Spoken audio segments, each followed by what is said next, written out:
Cats Run podcast.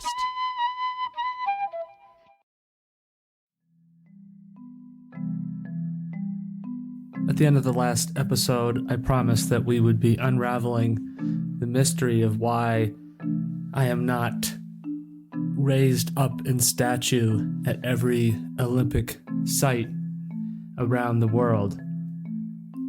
And I think that when you try to use yourself as an example, it's always walking a fine line, because I think there's always space for people to wonder if there's an element of self-absorption or, self-promotion. And I think to a certain extent, I'm recording this podcast. I have some ideas and some thinking I want to share, but I also want to include people in that and make that a conversation. That's why, as I've said, before the end of the month, January, you'll start to see some interviews with some different people, and trying to move those, not just from, a series of questions and answers in a formulaic way, but to try to expand that into dialogue and discussion and really see what we can learn through developing a discourse around these topics. And I'm making and presenting some assertions here, but what do other people's experiences really tell us? And in a sense, if we want to be kind of think about if there's an academic method to this, I would say maybe we're kind of applying or taking a little inspiration from the idea of ethnography and cultural anthropologists, that the experiences people have and the way they talk about those are meaningful. And that's an original premise of the podcast. But what you guys, awesome members of the audience, what you think and feel, perspectives you have, questions you have, ideas you have, those also matter too. So we invite you, as always, check us out on @BlackCatsRun. You will be able to follow along there, engage in the discussion. You're welcome to send us a DM at any time. Let us know what you're thinking about as you're listening to the pod. What other points of view do you want to see represented? If you have some interesting sources or references that you think could help to expand or add, more depth and or widen the view as well, we'd love to hear about those. So we'd love to make that a space for everybody to participate in. We don't want this to just be any one voice, right? We're trying to, if we're going to challenge ideas and try to question approaches and try to think about whether or not there are different or better ways to think about the identity of being an athlete, to think about how we want to engage with sport, then I think a part of that is making sure that's not a one voice monologue, although there's certainly an element, right, of this, which is trying to bring to you some of these different ideas and points of view and references too, right? And so we start there, but that's not supposed to be the limit of that. So we encourage you to check out that space. Also, with this episode of the pod from our Learn to Fly edition, there's going to be some, I don't know if I would call them supplemental, I would say key, really, graphics that we're going to put up there that is going to display some of the information that we're referencing. So like I said, I'm going to be using my experience and in particular my data, athletic data, as a reference point as we're trying to look at, and I said crosswalk last episode, but maybe we're really jaywalking, because I'm going to try to look across from Daniel's running formula to Andrew Coogan's seven cycling power zones.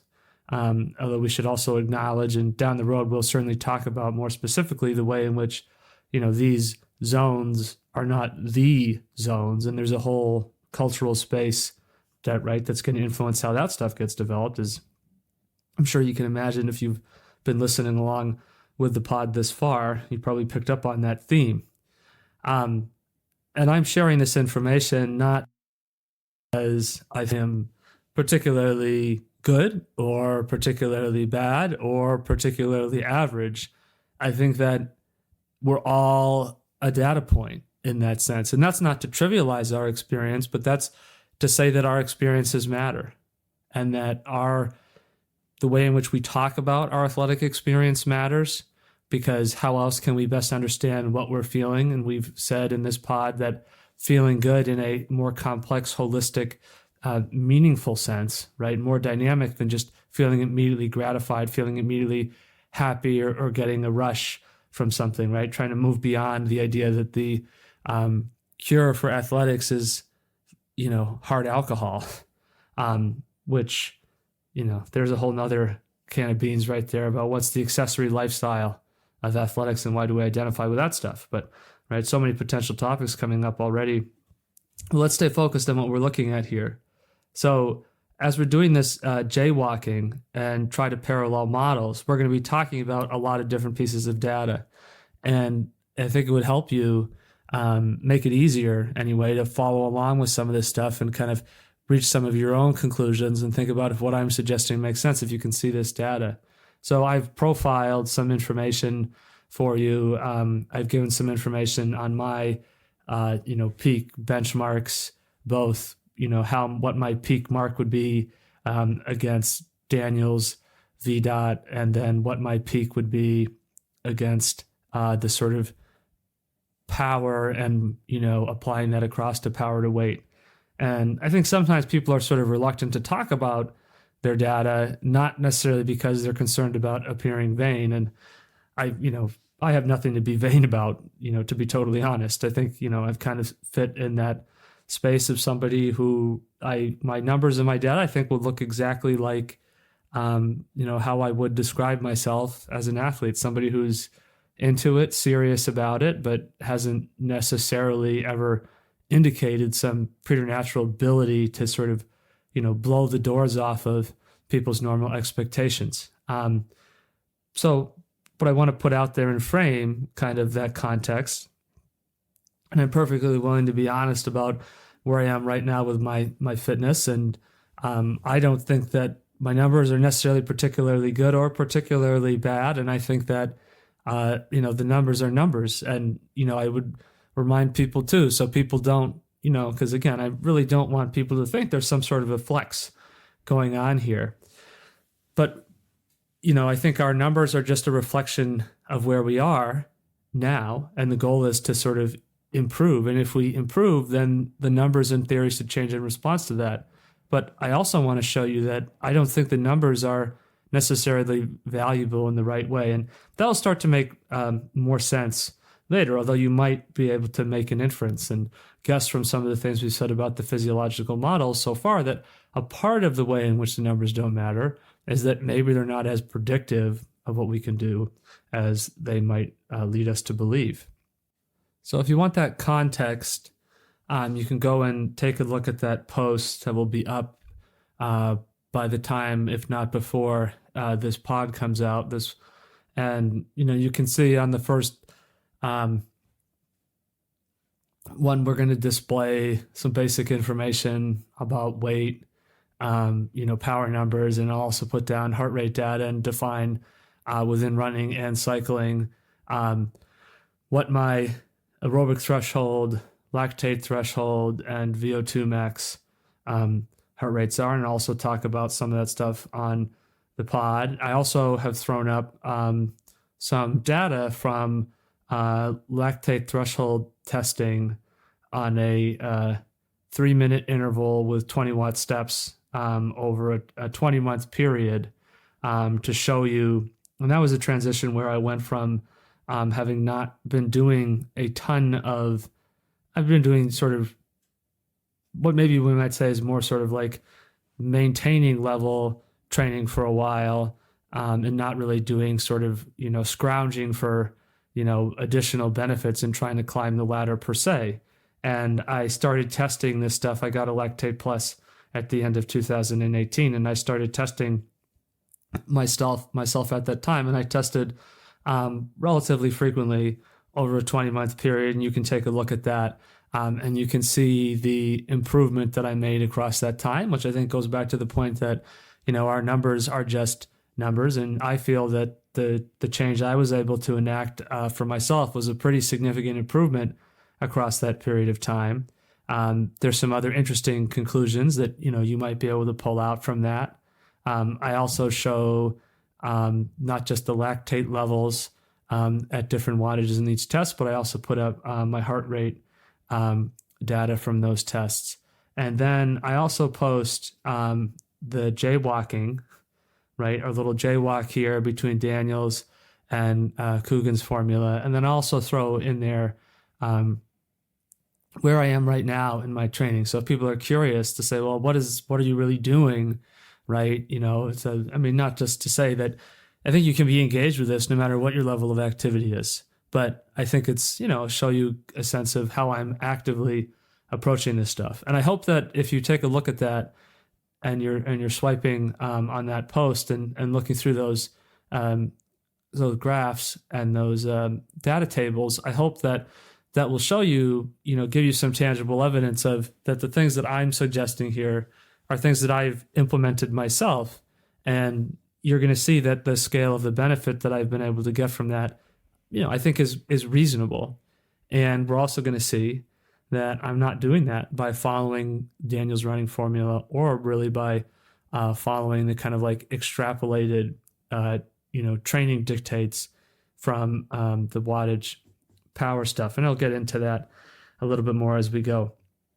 So some common themes that emerge as we start to look at these models and things to pay attention to. And I think this comes out pretty clear on the jaywalk graphic where I put the running model, my running approach, which I put in a column titled Black Cats Run, and then my power according to my training zones according to the Coogan's 7-zone model, and then under another column, Black Cats Run column, what my zones look like. And one of the things that we see that is standard in the cycling zones and the Daniels zones, and I think in physiological models in general, is this concept of these sort of black zones, let's call them. And these are areas where either by explicit direction or by indirect implication, we're supposed to understand that it's bad to train in those zones. I think when I read Cyclist Training Bible, one of the things that was this concept or interpretation that the reason why we really need these specific zones and to differentiate this stuff, whether by heart rate or the kind of more advisable, higher quality method of the power meter, is because most cyclists, and I think that this concept is oftentimes applied in the sport of running as well, and I would assume is probably applied in pretty much most endurance sports, that basically the athlete, is training like in this dead space of kind of hard, but not hard enough to get any better. And I think that's an interesting way to look at it. And I, be honest with you, I don't know that I agree with that. I think that's way more complicated than to just say that people are at these ambiguous intensities that are ineffective. Because without getting too off track, I think we want to just clarify that stress is stress. And just because the stress is in between a lower level of stress and a higher level of stress doesn't mean it's not stress anymore, right? That would imply that there's some biological, cellular, neurological mechanism or some combination of those that are interacting in some way to turn off the kind of adaptive responses that emerge from stress if the stress is like in between. And yeah, I think in some ways, right, we're using physiology to say that, well, there's distinct kinds of stress, and we can sort of reach that conclusion because we can see different kinds of responses. But I don't think that the body, or your brain is rushing into the basement to the circuit breaker to the switchboard and just starts flipping circuit breakers, on and off, as you cross in and out of certain states of exertion. And I don't think it puts everything to neutral or to low response in certain states. I think that it's more complicated than that. I think that, if you train maybe in a kind of, relatively demanding, but also relatively repeatable on like a day-to-day basis intensity, maybe what you're really getting into is a pattern of volume and frequency of work that just isn't really something that's eliciting a very high level of response. And you might have just sort of acclimated that to such a degree that you're kind of reached that point of maintenance. But that doesn't mean that training intensity is the problem. And like a lot of these models, when they're talking about intensity, they're talking about that in the context of measured level of exertion in terms of velocity, which in running implies, right, obviously a certain amount of power output in a sense to produce that. And in cycling, it is the power output. And I think this idea,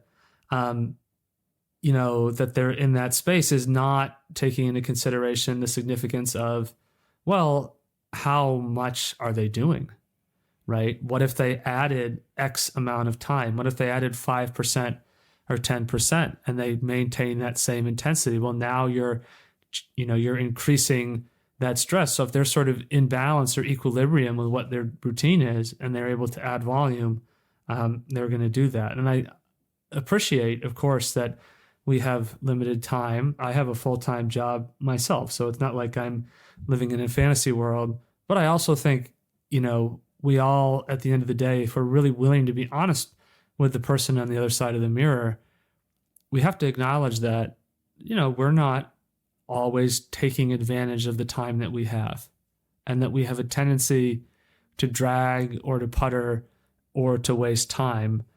And I think that has to do with our relationship with the activity, right?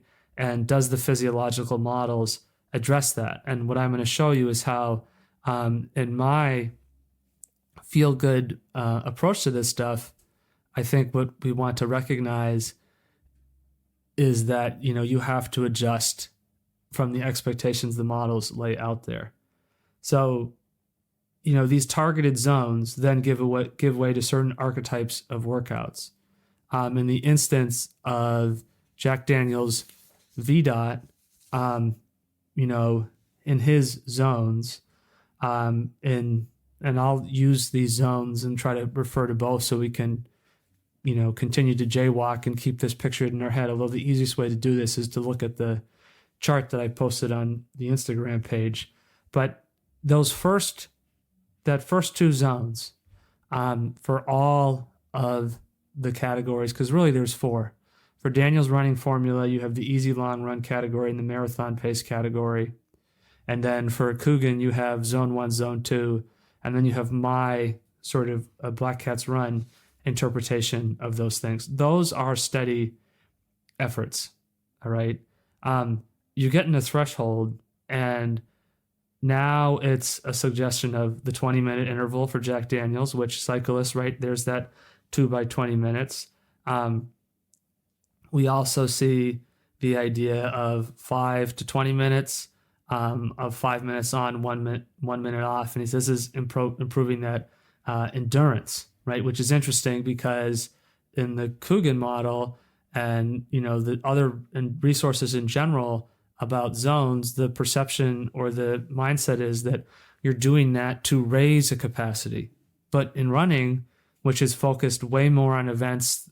I mean, the traditional elite world of running is really defined by events of about 2 minutes to 30 minutes, which is totally different, obviously, than the approach of cycling. A criterium is considered to be pretty short for the world of endurance cycling. And, that's still, you're looking at the scale of an hour, and there's a sense of like, not a sense of, let's be clear, it's a total inequity that women's races aren't the same length as men's races. There's no compelling reason why it should be like that.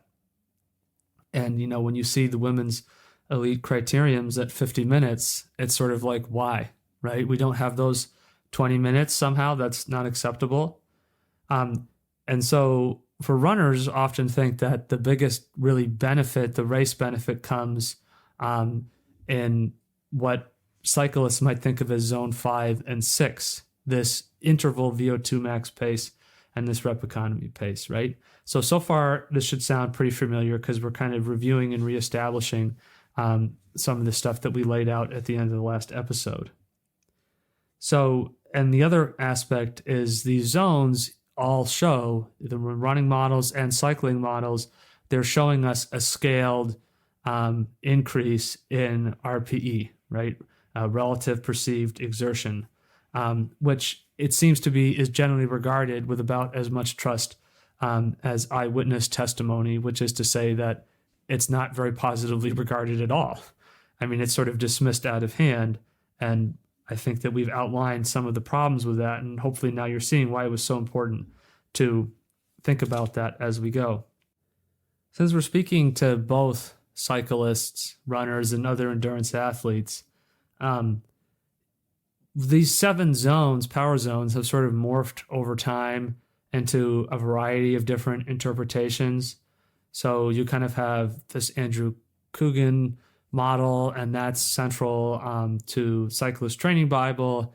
It's there on Training Peaks. And then we see this sort of then get applied as something like polarized training, which is either you're working hard or you're working easy, right? Sort of oversimplification. And if you want to learn more about that and the research behind that, I've mentioned this before, but Stephen Seiler has a great YouTube page. He does posts, he really shares a lot of his ideas and his thinking, and it's really interesting to take a look at that. And if you want to learn more about, get a better perspective on what any model actually is, that's useful. But I think one of the conclusions people reach from the polarized model is, oh, wow, I've really got to smash these workouts. And Steve even has a talk, or maybe it's a TEDx talk. But if you look at that, what's really being emphasized, then you may need to watch it twice to pick up on this, because we're still primed to sort of say, well, what's the workout? I kind of know, okay, you go out and you do some, basic running or some basic riding, and we don't think much about that. And then we're like, well, what's actually going to make me good? Like, where are these secret workouts? What he's stressing is that 80%, and I'm sure in some cases 85 to 90% of the time, the people who are really successful are training in what we might think of as zone 1 and 2, or in the Daniels model are training at the easy long run pace or training at the marathon pace. And one of the charts I found, because one of the pieces of research I did for this is I wanted to look and see what kind of tables you can find if you were just going to look up Vdot. And one of them I found, is people adapt this table or whatever. And it says in the caption or the sort of introduction to their table, not included is the marathon pace, because I don't think many coaches would use these, and they clutter the table, which I think tells you everything you need to know about where, for people who lean really heavily on this kind of a model, where they feel about this. They're like, we're basically doing recovery runs, or we're doing lactate threshold efforts or higher. And is that really where we want to be when we're thinking about this model, right, of training, right? And when we say thinking about this model of training, I'm referring not to the Daniels model. I'm referring to the overall concept of training that we're trying to work towards through this whole podcast. Another iteration of this is high intensity interval training, or HIIT.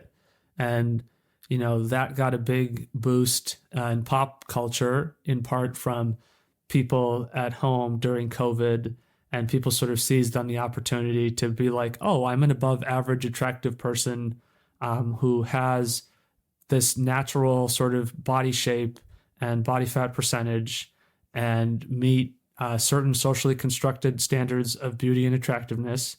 I am going to take videos of myself doing home workouts, and exploit the fact that people will associate how I look, which they may find desirable or something that they want to achieve for themselves, with these workouts and interventions that I'm applying, such as, basically doing different versions of jumping up and down in your living room 10 to 20 times. And the idea that that's impactful is idiotic. And I don't even think that we should really consider that to be in high intensity interval training anyway. But that's certainly one avenue in which high intensity interval training has started to sort of become even more popularized in a broader, just sort of fitness culture in general sense. But in the context of this stuff, you might sort of associate HIIT training with polarized training. But I think if you really understand, because what Steven Seiler said is that, when he did studies of, top performing athletes across a lot of endurance sports, that's what he found is common across all of this is 80% plus of their training time was very easy, very comfortably aerobic, right? Now, we know, and I think this is a great insight from physiology, we know from this research into physiology over the decades that when you're working at different levels, you're not using just one system or just one other system, and that you're engaging different systems. And it's just different levels of intensity seem to be putting more pressure on the other. And then that's why you can try to articulate these zones and say, well, if you do this, it works more on this.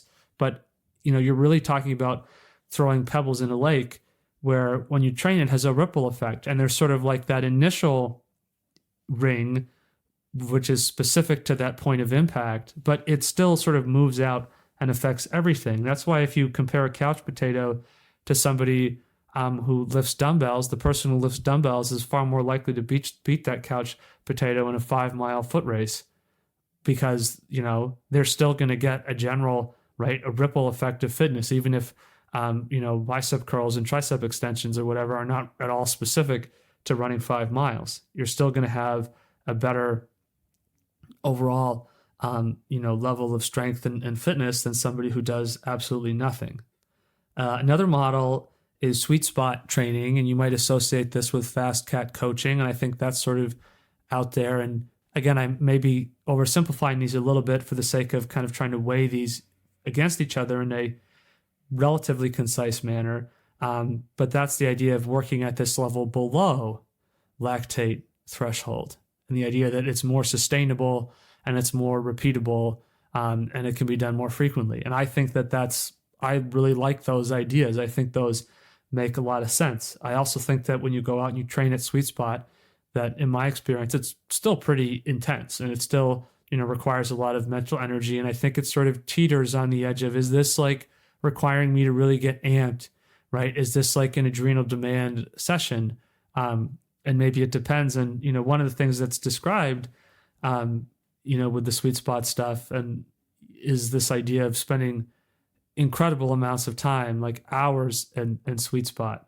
And, in my case, I'm jumping ahead a little bit, but in my case, my aerobic threshold is like 89% of my lactate threshold. And, my brother is the same and Jillian is the same. But my impression is that for a lot of people, it's not as close to that. So maybe one of the reasons why I'm finding that sweet spot to be relatively intense is because although, yes, it is at this defined physiological state based on the heart rate, based on the millimoles or whatever, it's still very, very close to that. It doesn't take much. It's a fractional variation of effort, and all of a sudden I'm basically doing threshold intensity. And I think you want your aerobic threshold to be really close, to be a really high percentage of your lactate threshold. That's good because it means you can ride or run close to your, peak aerobic ability in form of lactate threshold for a long period of time, right? Versus if you have a aerobic threshold, that 2 millimole point, that is maybe 70% or 75% or something of your lactate threshold, then, it's going to be really difficult for you to, sustain efforts for a long time. And then, the threshold training, I think, is sort of the classic idea where you take these zones, and the zones are usually calculated based on your threshold. And I think that, one of the interesting things and I know that this is taking off now because of Gustav and Christian's success at the Kona Ironman in particular, although they had already, from a performance standpoint, certainly done enough to do that. But, right, people need to talk about things, to circulate things. So, right, if I might pause and make a plug, if you're enjoying the podcast, recommend it to other folks so we can expand this conversation. But they're suggesting, Gustav and Christian, that, well, you want to be training closer to the 3 millimole, might be sort of like the ideal point, to 3 millimoles and then closer to maybe 1 millimole, right? And again, I'm sort of oversimplifying, and there's an element of sort of close to the chest about this in a way. If you look at like their, YouTube content with different athletes involved in this, like Lionel Sanders, there's definitely some sort of gamesmanship and going on in terms of implying that they have the secret to this stuff that other people lack.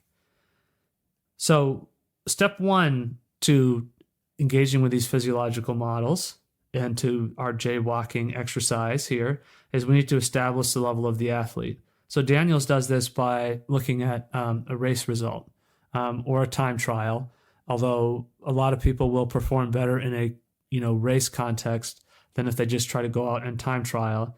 And that's a word to the wise for cyclists, because what cycling does is trying to find different ways to estimate lactate threshold. One of them is telling people to go out and ride the bike as hard as they can for 20 minutes, and you take 95% of that, and you say, well, that's probably your threshold. I've experimented with doing the 20-minute thing, and I'm sure a lot of the listeners out there have, because we have a lot of people listening. And my experience is it sucks, because it's sort of pointless. I mean, yeah, you're trying to get to this data, but I mean, when you're in a race, right, it's sort of like, I want to really put it down because like everybody else is doing that. And that's like the point, is to like engage in that, risk of stating the obvious, but engage in that competition, right? And it's fun and exciting to compare and see what you can do. And you can really get out there and extend yourself. But, I think for a lot of us trying to do this in any context, whether it's indoors or outdoors, it's hard to do. And the first time I did it, I just like totally miscalculated, and I just, took it out too hard. And after 3 or 4 minutes, I was like, well, obviously I could continue to pedal my bicycle to the 20-minute mark, but I'm just going to be deteriorating. And the point of this test seems to be to get the best possible results. So I just canned it, and I came back the next day, and I actually took the mindset of, okay, I'm going to pretend that I'm running a 5K, and I'm going to break this into sort of like basically a 7-minute, a 7-minute, and a 6-minute thing. And so I took it in that perspective, and it was still extremely unpleasant to do, because the incentive level is just kind of low. And for me, I'm not a very adrenal athlete in training, so that also not something I got amped up for. And that's part of the reason why I ended up buying a lactate plus meter, because it's way easier to do this as a step test, especially when you realize with the step test that you don't need to go to failure. You just need to go to 4 millimoles, and arguably you might really only need to go to 2 millimole or 3 millimole. And that's something that's not difficult to do. Like, you could really basically, I wouldn't recommend this, because it's at a certain point it's pointless, and the test strips are not, they're not like expensive, but they're also expensive at the same time. Like they're like a couple bucks each, and all of a sudden you can go through $30 doing a test, especially if you have smaller wattage steps, which I think is a better way to make sure you're getting more accurate stuff. And I do 20 watts every 3 minutes when I do these tests. I haven't done one in a while, so maybe I'll have to do one to bring up that data to the podcast. But there's always that anxiety of, what if I do it and I totally suck? So we'll see if I could build up the nerve to do that. But I think that test also has its limitations too. And if you look at some of my data at the very end, if you look at those graphs, you're going to see that the last 2 tests were like, I think maybe a week or 2 apart or something. It was a very close interval, and the variation in the results were huge. And I haven't actually done a test since then, which I'm kind of surprised. It wasn't really like an intentional choice. I just kind of didn't think about it. But I think a part of that was sort of like, whoa, the variance is really bad. like it's a lot. And so this idea that you can set your training zones based on that is maybe really questionable. So, I think the lactate threshold thing is also super appealing to cycling because it's considered to relate really well to TT ability and to climbing ability. And it's true that TT ability and climbing ability are super significant, because when you look at the most significant races to win, you're looking at, probably the Tour and the Giro, and then you're looking at probably monuments and then spring classics, right? Although maybe different people have different tastes for that. But those are races where your ability to ride, into the wind yourself for long periods of time are really important. And then your ability to climb is important. And right, there's a distinction between, we talk about this in the Power to Weight episode, that there's different kinds of climbing ability. Like you can be a powerful rider, who's built at a strong body weight, and you can train your body to be a great climber, right? You're never going to be a long distance climber, but it's like middle distance runners, you can be a great 2 to 6 minute, even 9-minute racer. And you'll see people who, compared to like the 10,000 meter runners or the best cross country runners, the people who can do well over these middle distances in running races, can, look really strong and, be quite a bit bigger by comparison, right? Over the end of the day, we're all probably going to be smaller athletes because that's the nature of the adaptive pressures of the sports that we're doing. So, there's the basis of the bias, I guess, not basis, although the bias is the basis, really, right, of the selection for the LT as being so important. Although, right, again, we're seeing that for Daniel's running formula, that we're seeing the LT as being interpreted as like an endurance mechanism to extend your capacity, whereas in the cycling model, we're using the LT, the FTP that we extrapolate from that is sort of like, I would say, having lived in both cultural spaces of these sports, I feel that the LT is sort of analogous to somebody's mile time, right? Your FTP and your mile time are sort of these two things that are taken as these big indicators, and there's no coincidence that the mile time is one of the predictives for Daniel's Vdot chart. So, no, I'm not saying that the LT training is the best training. It's just that that's the bias that's at play there, right? And so we sort of organize around that principle, right? And because it's like one of those things where, though the research shows that athletes who have, good lactate thresholds seem to be able to do well in these races, I wouldn't dismiss that. I think that's true. Although I've gotten my lactate threshold up pretty good, and that doesn't necessarily automatically mean anything in my experience.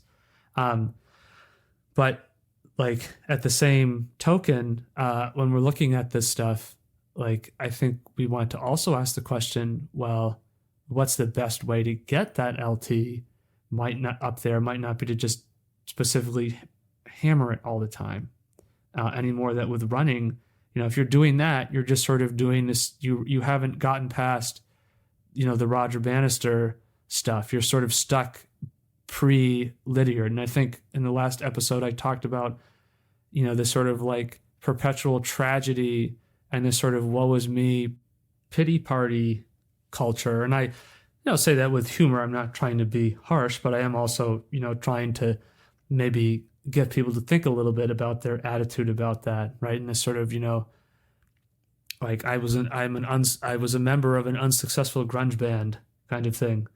I think that the problem is like we're not really applying in cycling these insights of like the mechanism of volume, or when people are applying the mechanism of volume, they're accumulating 30 hours a week, but unproductively.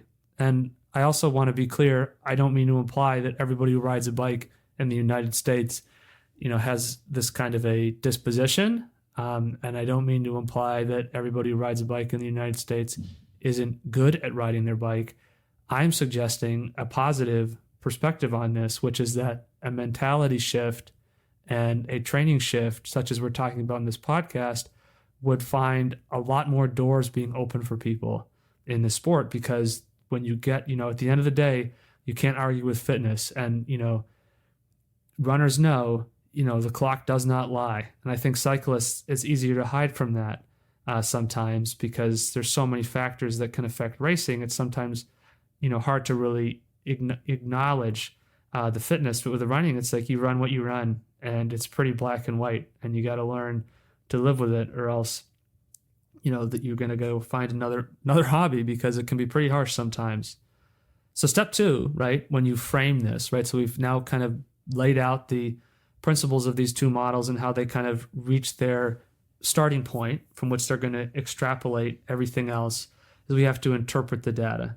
So let's go specifically at my numbers now and see what we're looking at with that.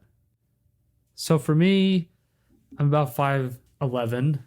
I've said that before in the context of explaining that I've got 2 younger brothers who are both 6'4", so almost half a foot taller than me. And my weight goes between about 170 and 185. If I'm injury problem or something is really preventing me from being able to exercise consistently, which usually is more likely that I've injured myself. And since I've kind of gotten back more on the running bandwagon, I have, and actually this is a interesting point. So when you look at those FTP graphs, basically during that time period, I was only riding almost exclusively. And it wasn't really until maybe the second half of 2020, maybe in the summer of 2020, I started running again. But that was compared to the running I'd done in the past, was nothing special. And at the end, you're going to see I started 265 watts for my threshold. And then I kind of quickly get up to about 300 and to 310. And I sort of stay there.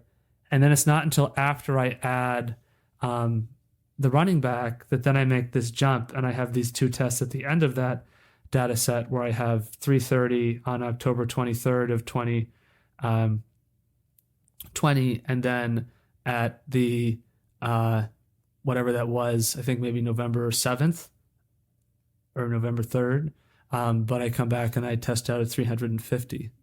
And so, it's not, I hadn't applied any particular intervention of specific training, and you'll see that when I talk more about my approach to the cycling in general. And so I think the running was the biggest variable. And I think that's interesting that, after applying this non-cycling training intervention, I suddenly make this big jump there.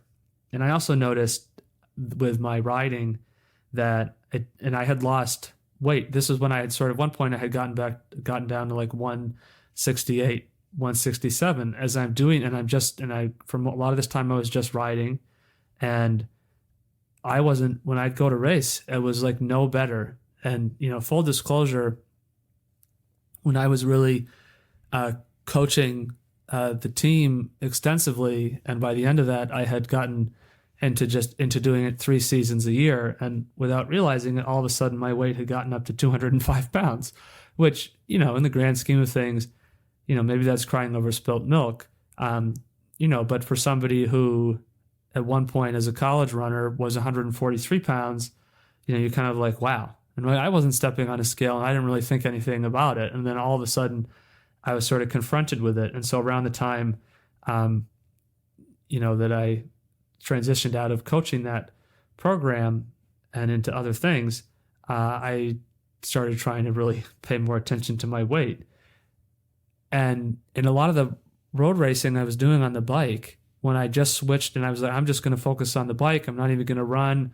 And for a year and a half, I would say I basically didn't really run basically at all, maybe even close to 2 years. And I lost, a ton of weight. I lost 35 pounds, maybe, even starting to get up towards 40 pounds. And when I went out to race, I was doing no better than when I was running 8 miles and, at 4 o'clock, and then getting in the car and going out to do the 60 to 70 minute circuit race on Thursday nights,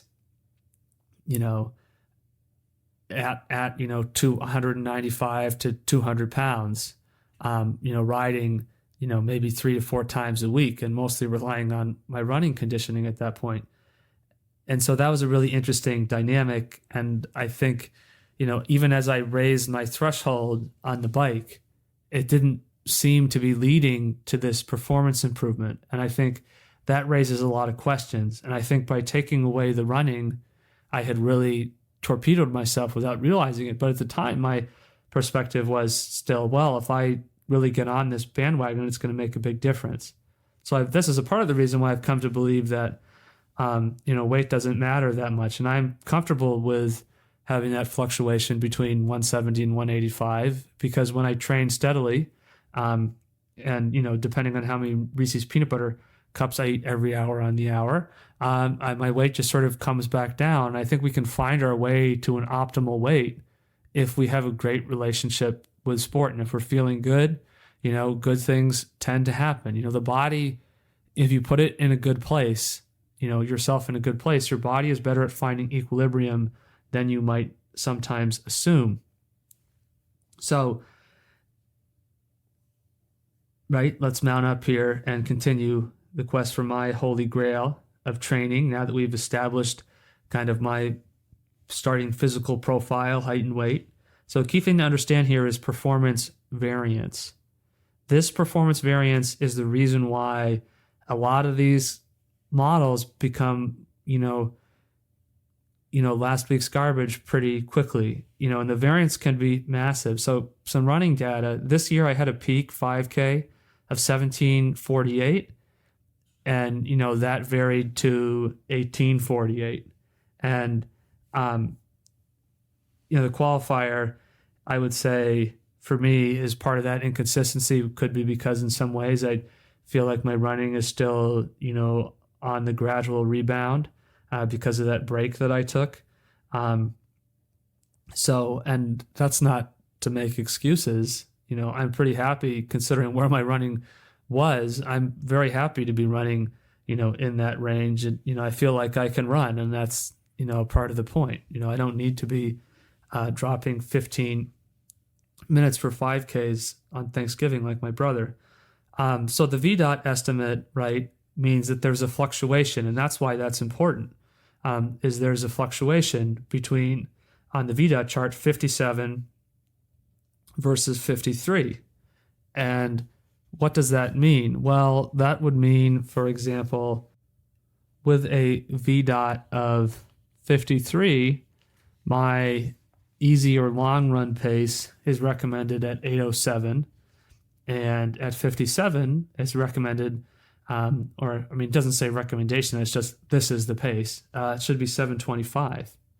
And, how do I know at any given time where I'm at? According to this model, like, you do your tests and that's where you're at. And clearly the model is hypothesizing that you just sort of stay at that level.